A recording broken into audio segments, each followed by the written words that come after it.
Before we jump in, there are some common mistakes that I want to plant in your mind to avoid right away before you make those mistakes, because it's going to save you a lot of time and a lot of frustration. So here we go. Mistake number 1, thinking that your handwriting sucks so you can't do calligraphy. Here's the thing, when you're doing calligraphy, you're not writing. So for example, this is writing, whereas this is drawing.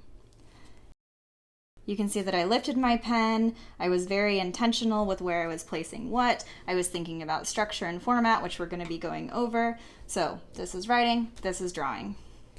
Mistake number 2 is thinking that you don't need guides. This is a mistake that I made over and over and over again. When you start to perhaps do a quote of some kind, it's just natural as you keep going to start to mess up your spacing to where, you have gaps that don't belong. You might get smaller and smaller. You can ask anybody who hasn't used guides. This is something that we all struggle with. So, not using guides. And the same goes not just for these longer versions, but also for our letter forms. So when we don't use guides, we might not realize that we don't have consistency with the size. You want to be sure you're using your guides. Mistake number 3 is not lifting your pen. You don't want to create lettering with one stroke. When we start doing this, what ends up happening is our letter forms are not accurate and we lose sight of everything that we've learned in fundamentals, and we don't want to do that. Mistake number 4, you want to use the right tools. So if you use the wrong tools, it's not going to look right, and you're going to be struggling and confused. So this means frayed tips, not using the right size brush pen for the size of the lettering that you want to create. In this example, it doesn't look right because it isn't a brush pen at all.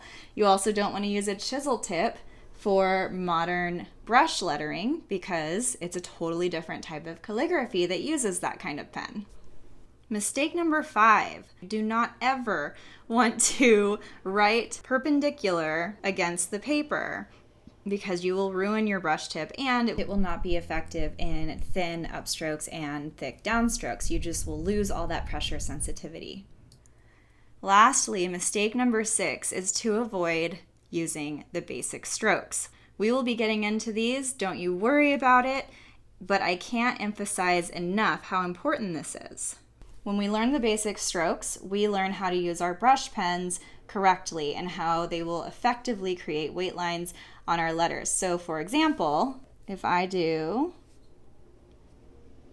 the word basics, you will see the structure is there, but if I don't do the basic strokes correctly, then I'm going to lose my form, I'm going to lose my weight lines, and overall, not going to be happy with my progress. So be sure to use your basic strokes always, always, always, which we will get into. Don't you worry. So that's it. As a recap, mindset. Your handwriting can suck super bad and you can still create the most beautiful modern calligraphy. Number 2, always use guides, even when you think you don't need them. Number 3, no to one stroke. Be sure to lift your pen. Number 4, make sure to use the right tools. Number 5, use the right angles. And number 6, always come back to your basic strokes. Let's get into structure and anatomy of guidelines so that we can make sure that you get set off on the right foot. Can't wait.